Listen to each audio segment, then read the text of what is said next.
At 4ZZZ, we acknowledge the traditional owners of the land on which we broadcast. We pay our respects to the elders past, present and emerging of the Turrbal and Jagera people. We acknowledge that their sovereignty over this land was never ceded. And we stand in solidarity with them.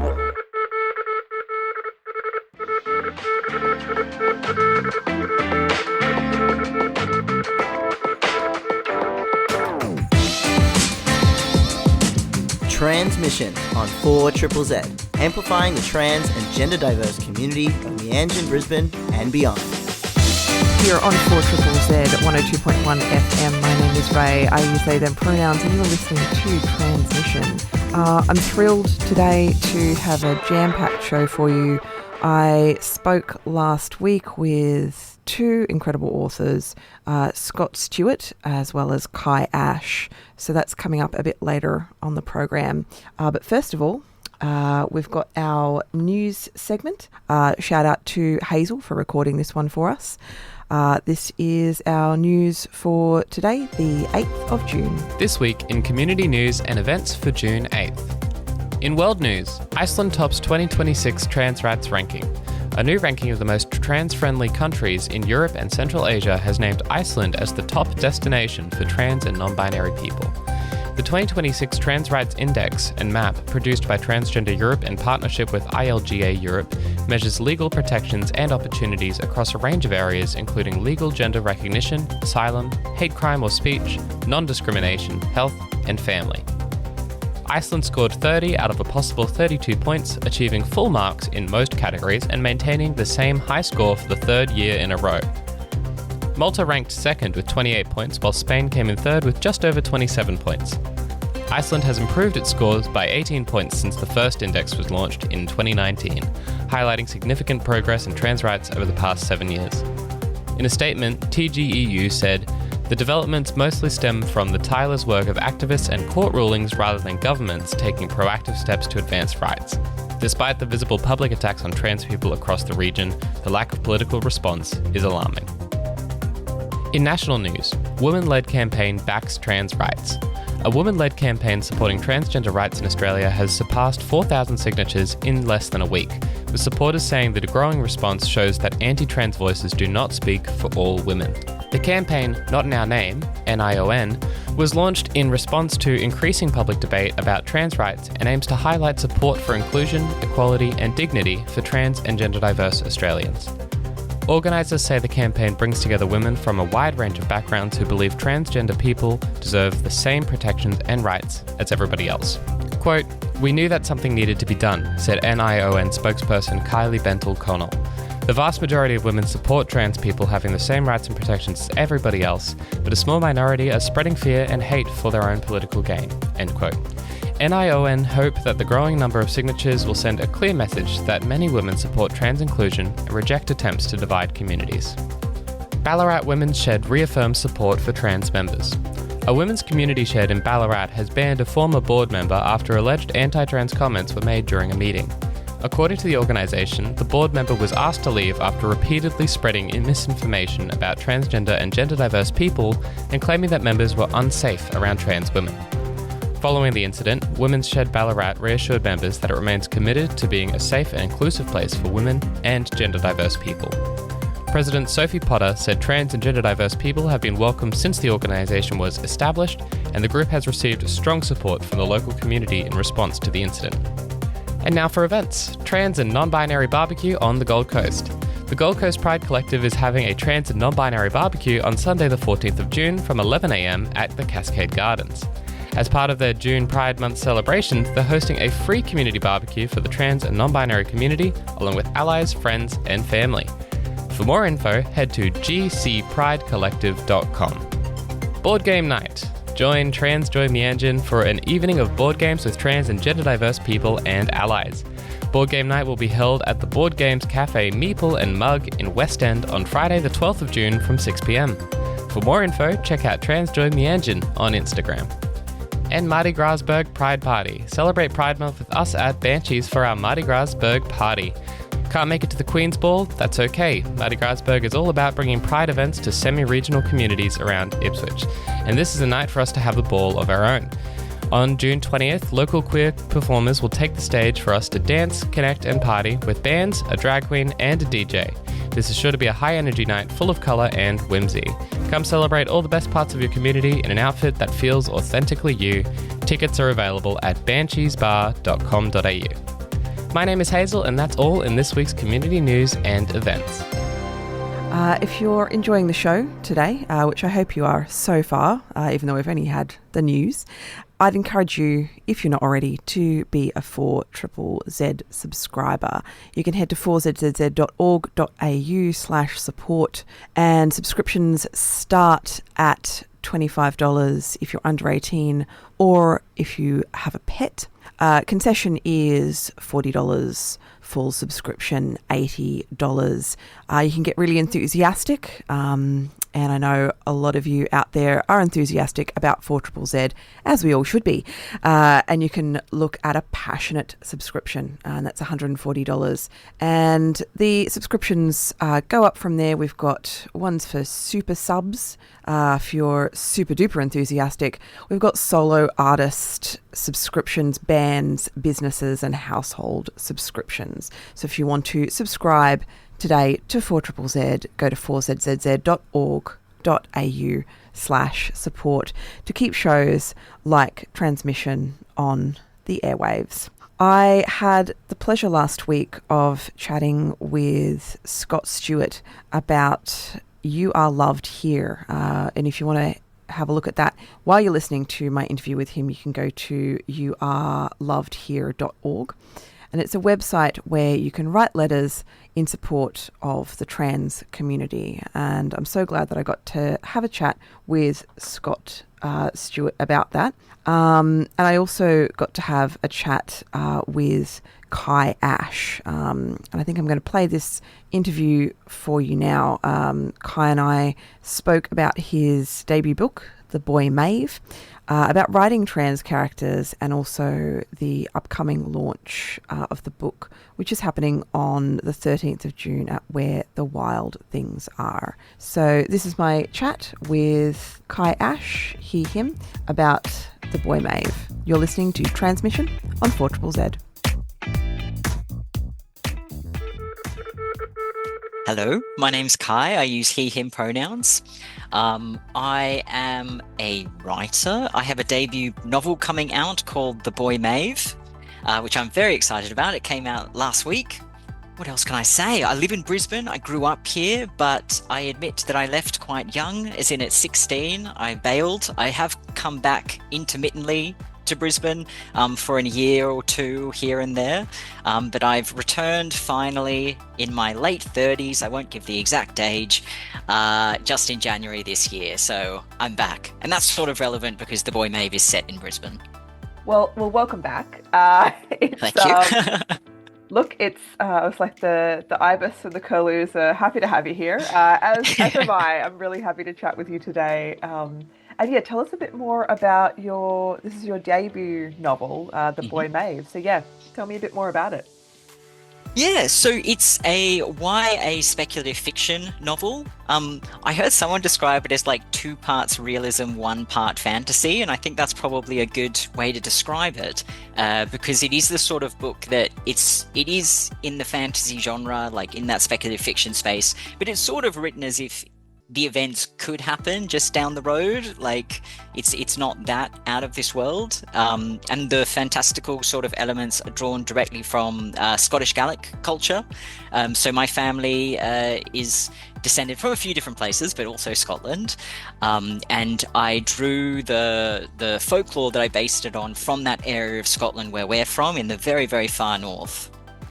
Because I really like folklore. It's sort of messy and dirty and scary in ways that so much of, the sort of more Tinkerbell style fantasy isn't. In some ways, I like my fantasy a little bit gory, I gotta say. Look, I support this. And I think, like, often, I don't know, I feel like queer and trans narratives lend themselves really well to gore and a bit more of the horrific. Tell me a bit more about, the boy Maeve, the main character. Yeah. So the hint is sort of in the title. Maeve is a trans character, a trans boy. He's about 14 years old. The story, the story really is about belonging, as so much of YA is, finding your place in the world. Maeve's place is complicated, both by the fact that he's trans, but actually mostly the complication comes from there are a few families involved, because he is adopted, and so there's his adopted family who he lives with, and then there's this other family that sort of arrives on the scene, which really problematizes poor Maeve's situation. Tell me a bit more about if you can, like without spoiling it, the kind of speculative elements of it. What can people expect? Will it keep them up at night? Look, I don't think so, but then I also might have a different measure. I actually thought that my story was quite fairly sanitized, but then I started hearing people describe it as like creepy and gory and like all these sorts of things, and I'm like, oh yeah, I suppose there's a bit of that in it. But I mean, if you know anything about the Fae folk of sort of Gallic Celtic lore, so the fairies effectively, they're really sinister creatures, and so if you know anything about fairies in folklore, that's about the level of the fear factor in the book, because we do have a fairy character, although Jeremy prefers the term fae. And so we're introduced to this fairy fae character because this is Maeve's imaginary friend. Unfortunately, the imaginary part isn't so accurate, and Maeve discovers in a day that, other people can see Jeremy too, and it causes quite a few problems. So that's sort of kickstarts the actions of the book. Why has Jeremy suddenly decided to stop being imaginary? Oh my goodness. I love that there's so many different layers already that you've told me about in this book. What kind of sparked the idea to write this book? So the book is actually based on a short story that I wrote about 13 years ago. And it's one of those things that, you just sort of stop working on something and then you come back to it later. And the problem is, because I wrote the short story so long ago, it's quite hard for me to remember what sort of inspired it. It's sort of like a whole bunch of different things. But I do remember, because originally the character of Maeve was not sort of actively trans, so to speak, as in Maeve was always genderqueer, but so the book is set in 2002 in Brisbane, and to my mind, in 2002 in Brisbane, because I grew up at that time in Brisbane, and I was not out as a trans male, and it never occurred to me that was a possibility. Now, on reflection, I know there were plenty of trans people in Brisbane at that time, just not where I was living in the outer suburbs. I didn't even know trans existed. And so I suppose that when I started writing this story, it sort of seemed beyond me. Like, no. Maeve couldn't know that he was trans and be like actively, using he, him pronouns for himself and stuff like that. That seemed like a step beyond. But then at a certain point when I was writing it, it was just like, Kai, you're writing a fantasy and you can't even imagine like this trans boy knowing that he's trans in 2002 in Brisbane. So I had to shake myself a little bit there and just be like, come on, let's be real. We can do this. I feel like with fantasy, like a lot of times people, they don't want to take that step and kind of think beyond, gender norms or, anything like that. And they, there's so much possibility when it comes to fantasy. And also, I was thinking I was also trans in Brisbane in 2002, but I didn't know it. So, mood. There you go. Yeah, that's absolutely fantastic. And I'm so excited for the trans rep in the story from a local author. Like, that makes me really, really, really happy. Tell me a bit about the launch that's happening in Brisbane at Avid Reader. Yes, so at Avid Reader, they're where the wild things are, kids and YA sort of site. I'm going to be having the Brisbane launch there on Saturday, June 13. And I'm just trying to remember the time. I think it's 4 p.m, but I don't want to swear to that. But it's definitely in the afternoon on Saturday, 13th of June. and it should be good. I've asked my mother, Margie Branash, to sort of launch it with me in conversation, because the family themes in the book, it made sense that I'd have family do that. And also, I mean, my mother is like an actor, director, performer, as in like the being in the limelight is not strange for her, and so it seemed appropriate to ask. Gorgeous. I love that so much. Yeah, what can people expect from the launch show? It'll be in conversation, and yeah, what else will be happening? Yeah, so I mean, I suppose that it's the funny thing about launches, because people come and they've not read the book, and then particularly as a debut author, the likelihood, like I've written chapters in things like In Someone Like Me, that anthology and stuff like that, but it's unlikely that people would have read much of my work. And so it is funny, like you're sort of like, what do you talk about?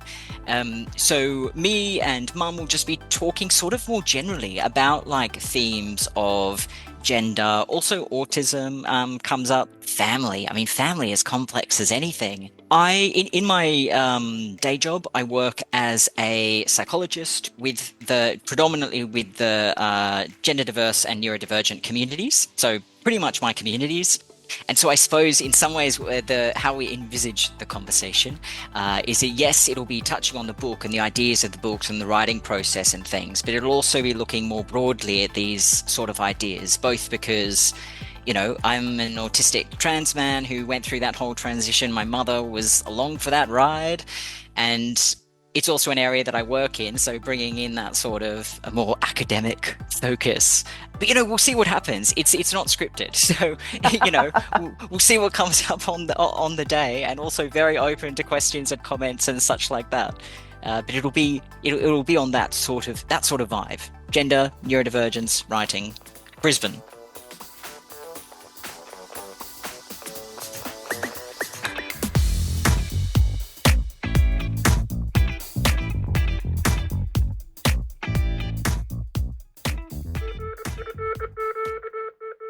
What's happening for you next? Like, are you writing anything at the moment, or are you kind of just focusing on, promoting this book, or what's happening? Well, I mean, promoting takes up a lot of energy. Yeah. I have to say, it's not my natural. What do you call it? Like, it's not what I love. I didn't go into marketing for a reason. But it's a big part of writing, which is funny, because writing, you couldn't really get more of an insular, sort of introverted job. So I'm taken up with that, and I'm learning how to do that, like walking into bookshops and being like, do you want me to sign those books? This is really random, but hello. Hello, I wrote this. Would you like me to do something about it? Yeah, I know. And I'm sort of like, do I have to show you ID or something? Like, how do you They even never know? ask. That's the thing. It's like, I could just be anyone. But I'm giving that a go. I'm doing that. But I am writing. What I actually really hope is that I will be able to publish a sequel to this book. It's written in a way that it can be a standalone. You don't have to, read on. But I'm hoping that there will be enough interest, because I really like Nave's story, and there's like a whole bunch more. I'm a big planner, and so I planned out this whole thing and universe and like years of content and stuff like this. So I'm really hoping I can use it. Oh my gosh, fingers crossed, because that would be fantastic. If there's any listeners who are like keen to start their writing journey, and especially like trans, people who of any age who are wanting to start writing, what kind of advice would you give? Loaded question. Yeah. Well, I suppose speaking specifically to the trans experience, I think probably the best advice I can give is know thyself. As in, the more we can sort of reckon with ourselves, the easier it is to write. Like, I found it really funny because I transitioned as an adult. I was like, quite repressed for a very long time. And I was doing writing during that time, but I gotta say, my characters weren't flying, as in they weren't being believed. Like I remember in particular, I did this one story for, what was it? Oh, I can't remember. Aurora magazine, maybe? I can't remember. But I submitted it, and it had a cis female main character, and that's how I was presenting it at the time, as a cis female. And the comment came back being like, is the author a man? Which was very affirming in some ways, but I was not ready for that. I was still very repressed at the time. And so really I found that knowing myself, coming to terms with my own gender and also my neurotype, because I also didn't know I was autistic for a very long time, and it took a lot of failing at a lot of things for me to reach that point. And once I got that, it was actually so much easier for me to write characters for other people to understand, because I stopped assuming knowledge. I was more like, oh, that might actually be an autistic thing, so I might have to give a little bit of an explanation of that, like in the prose, whereas that wouldn't have occurred to me before, because I'm like, no, that's normal. Like, of course that happens to everyone. And it's like, no, Kai, you're just very autistic. And if listeners listeners should read the book, where can they find The Boy Maeve, and also like where can they find more of your work and follow you on social media and all that? Well, you can find The Boy Maeve at a lot of places, I'm happy to say. But one of the coolest places you can find it is at Brisbane Library. The Brisbane City Council libraries have it, which I was so tickled pink to see, because I loved the library. Growing up, that was my place. But yeah, lots of bookshops have it, including, like Avid, Where the Wild Things Are. But yeah, sort of like Dimmicks, QED, all those places. In terms of following me, I am on social media. I'm not necessarily a massively savvy social media person, but I'm learning. This is all such a learning journey. And so you'll see new sorts of style posts coming up, and you can be like, oh, Kai discovered Canva. And yeah, I did, like a month ago. And so I'm sort of experimenting with new things. But that's on Instagram. That's where you'll find my Canva posts. And that's Kai Ash Writes. And then I'm also on Mastodon. I don't know how many people are on Mastodon, but I was part of that exodus from Twitter to Mastodon. So I'm on there. Again, Kai Ash Writes, I think? Kai Ash. If you Google it, it's yeah, certainly I have a website that you have links to the social media. So if you look up the website of Kai Ash, and I think it might even be Kai Ash Writes, amazingly enough, then you'll be able to find it there. If you put it in Google, it's usually not too hard to find, but make sure you put Kai Ash in quotation marks, because of course something I didn't know when I picked my pen name is that my name is effectively transman, as in Kai and Ash are the two most common trans male names in existence. Like every time I go onto Reddit, what's the most common trans names for guys? Kai and Ash. And I am Kai Ash. So there you go. Make sure you put them in quotation marks or you won't find me. I will say, when I saw your pen name, I was like, oh, that's beautiful. That's very poetically trans. Like, and I was completely oblivious to it, because Ash is legitimately my surname, and then Kai is a nickname taken from my full name. And so it sort of was ranked. So I was sort of like, oh, I want a pen name. I didn't want to go fully with my legal name. And someone that I was with at the time was just like, oh, do Kai. But see, they also didn't know about the trans thing, because they're a German speaker. And so they just knew it was a name that was really popular in Germany. Had no idea of this trans connection. So I stumbled very organically into being a big trans representative with my name. Big trans rep with your name, big trans rep with your book. I love it. Thank you so much for chatting with me. Yeah, thank you. It's been awesome.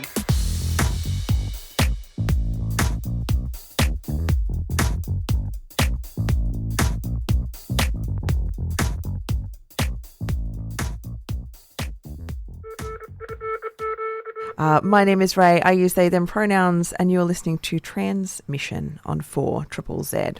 I'm thrilled now to play for you an interview that I had with Stuart, who uses he, him pronouns.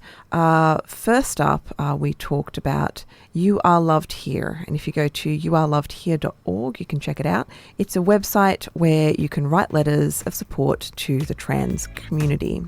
And this is the first part of my interview with Scott. My name is Scott Stuart. My pronouns are he, him. I am mostly a children's author, but I have been working on a project called You Are Loved Here, which is essentially a platform where people can write letters of support and love to the trans community. And it launched maybe a week and a half ago, and since then there's been letters written from people all over the world, which has been absolutely beautiful to see, and the letters are just so beautiful and so heartwarming. It's almost tough to kind of read them every morning because some of them are just so beautiful that come through. So yeah, that's me. I think the thing that kicked this off was Tickle versus Giggle. I remember that coming across my feed. I hadn't heard of the case before. I had only seen the decision. And I remember thinking, oh, this is such a fantastic piece of news. Like, this is so incredible. Like, the community must be really, really happy to hear this. And then I think within an hour, like, my feed was already being flooded by so much vilification and harassment and politicians promising that they're going to make a change. And I think in that moment, I had this thought, wouldn't it just be so nice to wake up and open your phone and be able to see something that's supportive rather than just for lack of a better word, hate-filled. And yeah, so that's kind of where this was born. I then spent I built it quick. And with a few things I was very, very conscious of. I was very, very conscious of the possibility that there might be difficult messages coming through, and messages or letters that are non-supportive. And I'm so happy to say there has not been a single one.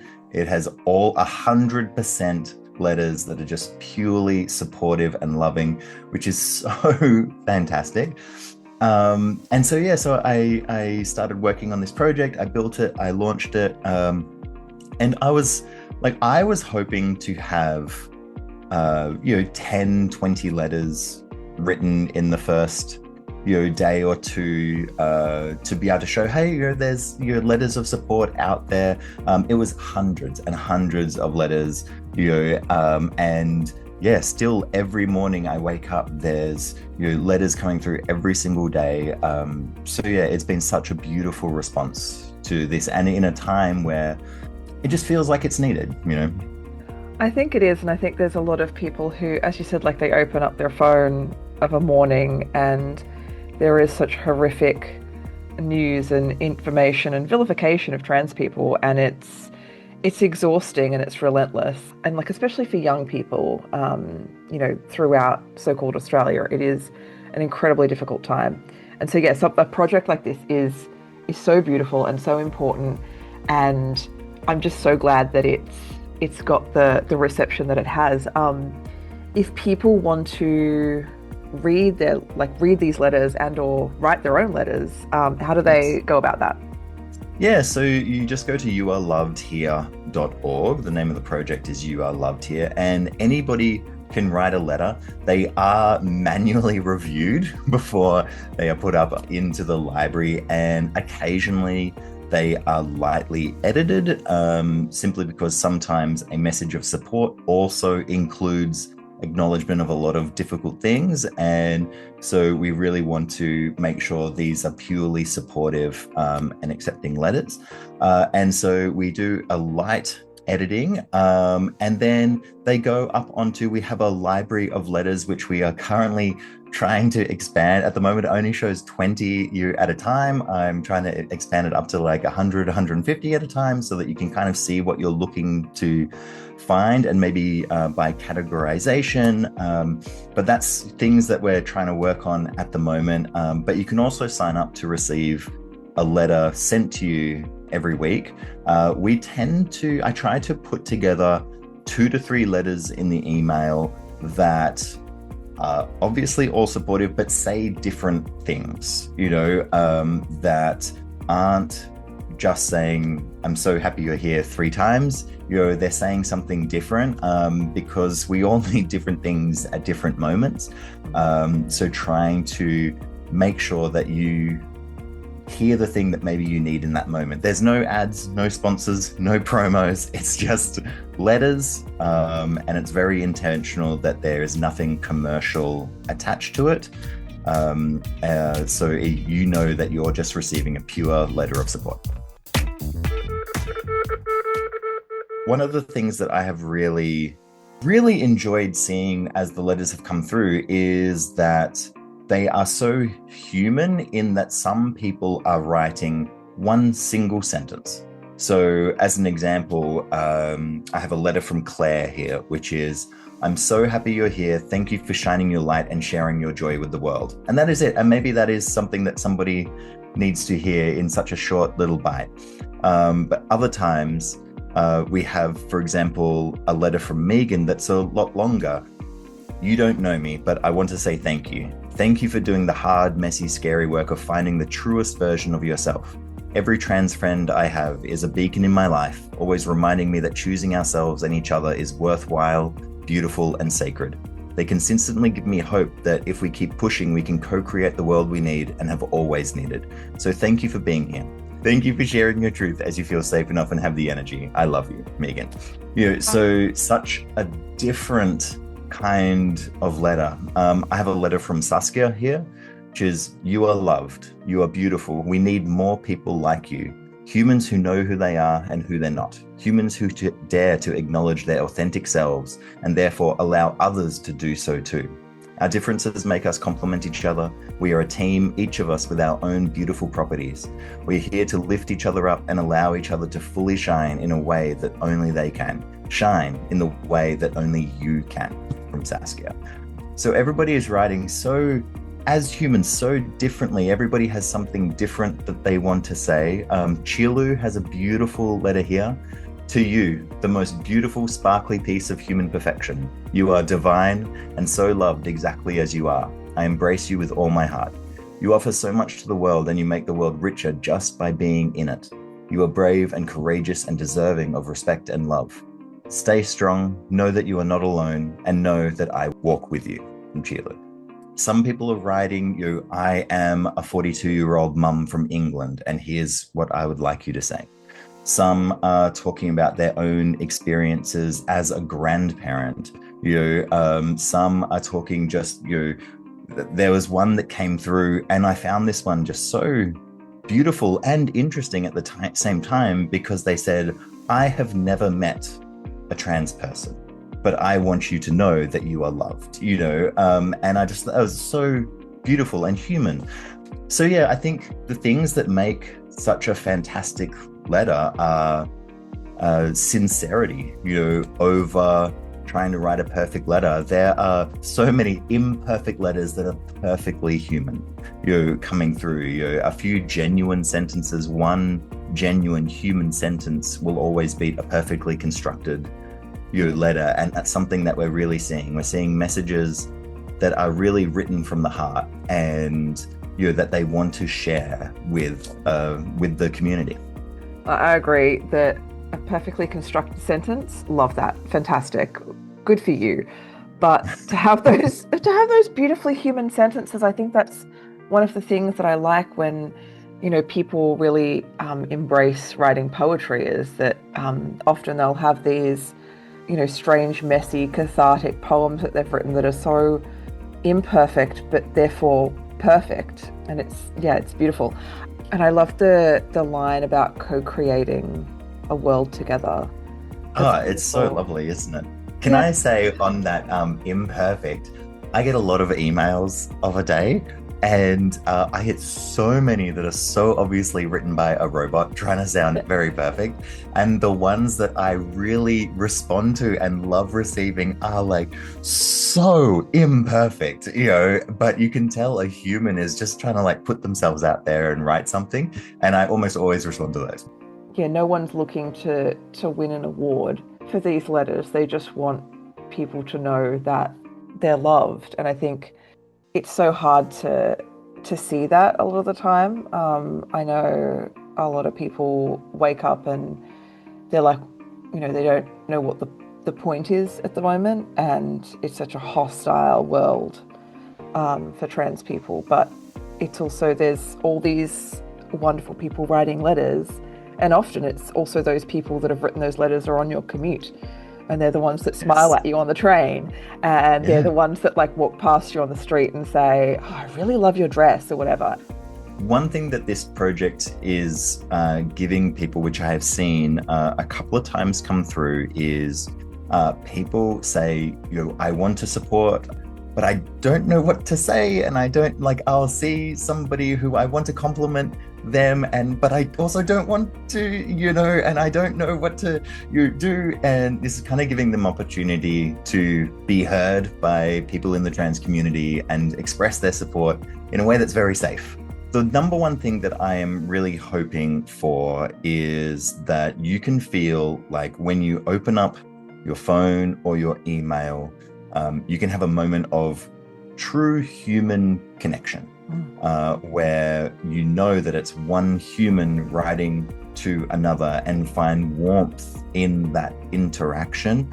I think that sometimes we forget, all of us, forget sometimes how deeply we are loved by those we know, but also those we don't know. And I think having a reminder of that, especially when you're a part of a community that often experiences the opposite of that, I think it's really, really, really powerful. I have been, on the internet for a while now, and I have often spoken about I am raising a son who loves things that are outside the gender stereotype of what we have culturally called masculinity.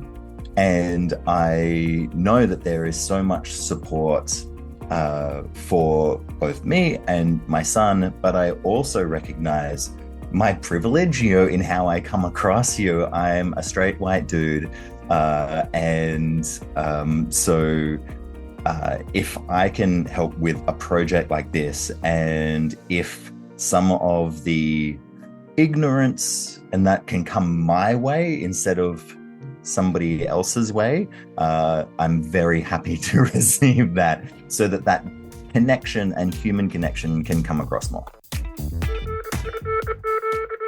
I write children's books that are primarily, occasionally they're just for fun, but primarily they are focused around helping kids feel more empowered to be fully and truly themselves. My first major book was a book called My Shadow is Pink, which is based around a young boy who has a pink shadow, whereas everybody else in his family has a blue shadow. And that's kind of representative of the gender stereotypes that we place on our children. And that was followed up by a book called My Shadow is Purple. And the reason I wrote that book was because I was in this book reading at a library, and I wasn't reading my book, somebody else was reading my book, which was already awkward, but it is what it is. And awkward for me because I don't like hearing my own words. And they finished the book and they turned to all the kids that were present, and they did the same thing that I always do. They say, have a think about what color your shadow is. And you always get the most incredible responses. I will always remember the yellow shadow with a unicorn horn and a rainbow sparkly tail that's one child made. But this particular educator said, everybody have a think about what color your shadows are. Are they blue or are they pink? And every kid in the room immediately just went into that binary of, well, am I blue or am I pink? Which one am I? And so I really wanted to create something that speaks to there are more colors in the rainbow than blue and pink. And so that kind of birthed My Shadow is Purple, which is about specifically a non-binary child who has a purple shadow. And the book kind of culminates in a host of children all having different colored shadows. And I have another book, My Shadow is Blue, which is about a young girl who feels like that she is kind of being held back because she has interests that we traditionally associate with boys. But this year, I actually have another sequel coming out called My Shadow is Pink Halloween.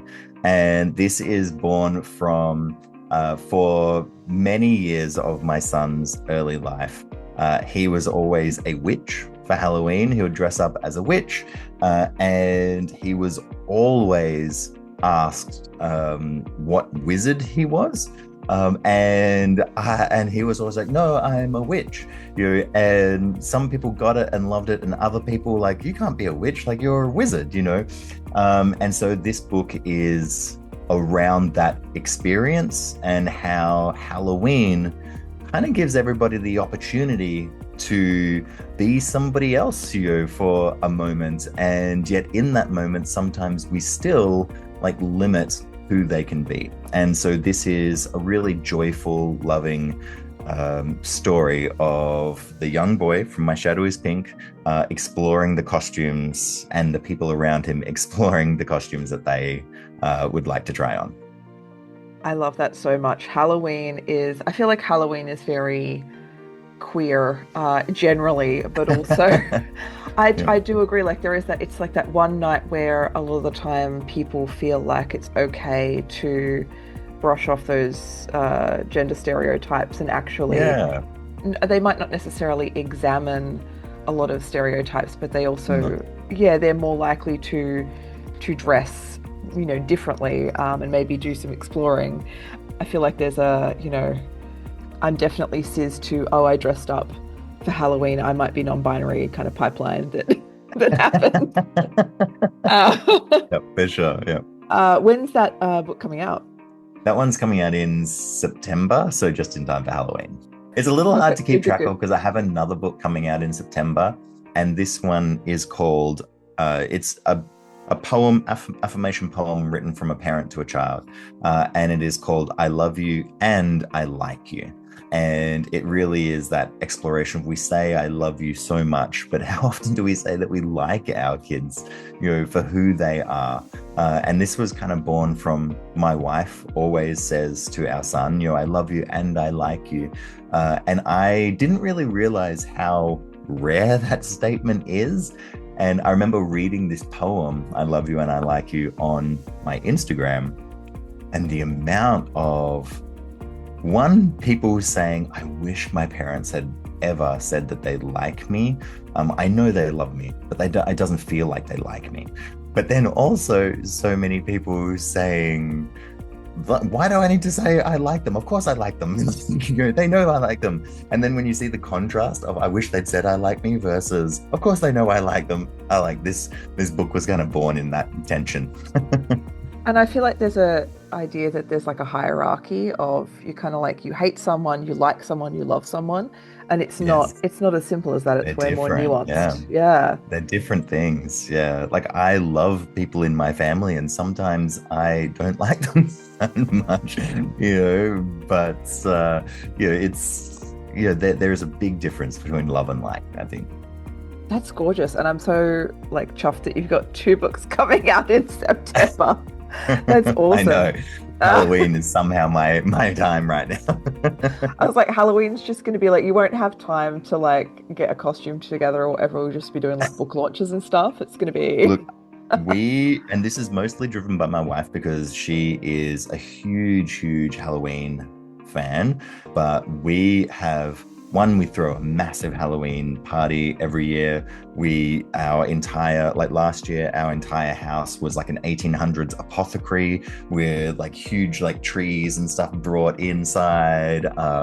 We go kind of all out for Halloween. So there will be time because it will be made. You don't live in in Brisbane, do you? Because I was like... No, in Melbourne. Oh my God. I was going to say, otherwise I'd be like, I'm just going to invite myself to your Halloween party.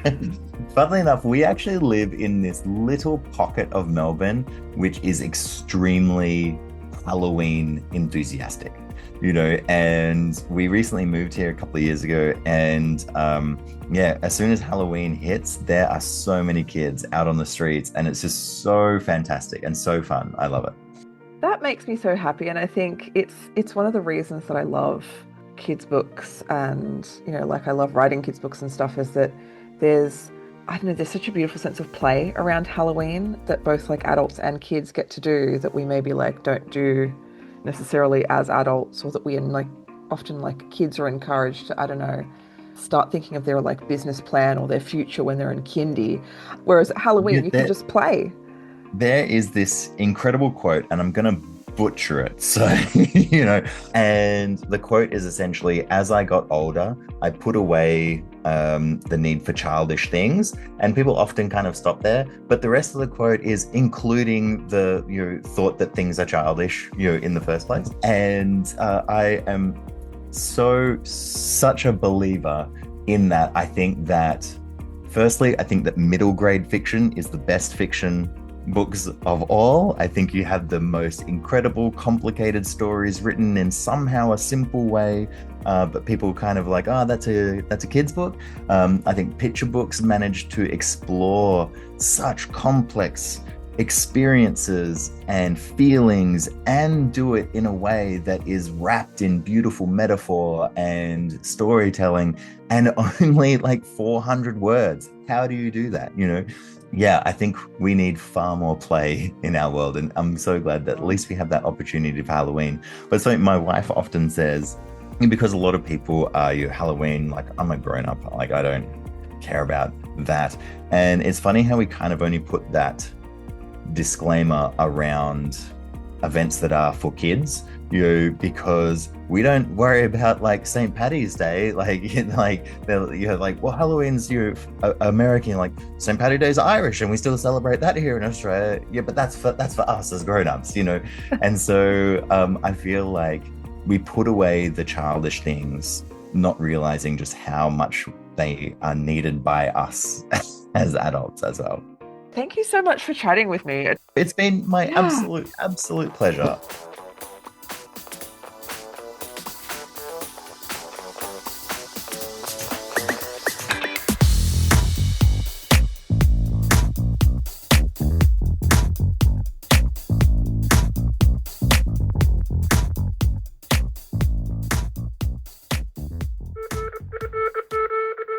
My name is Ray. I use they, them pronouns, and you are listening to Transmission on 4ZZZ. Shout out to both of my guests today. Thanks so much for chatting with me, Scott Stuart and also Kai Ash. And yeah, I'm so thrilled that I got to speak to fantastic authors and people who are really creating change within the trans community. My name is Ray. You're listening to Transmission on 4ZZZ. Thanks for listening to Transmission. Catch us every Monday live on 4ZZZ from 10 a.m. or listen to our podcast on the Community Radio Plus app.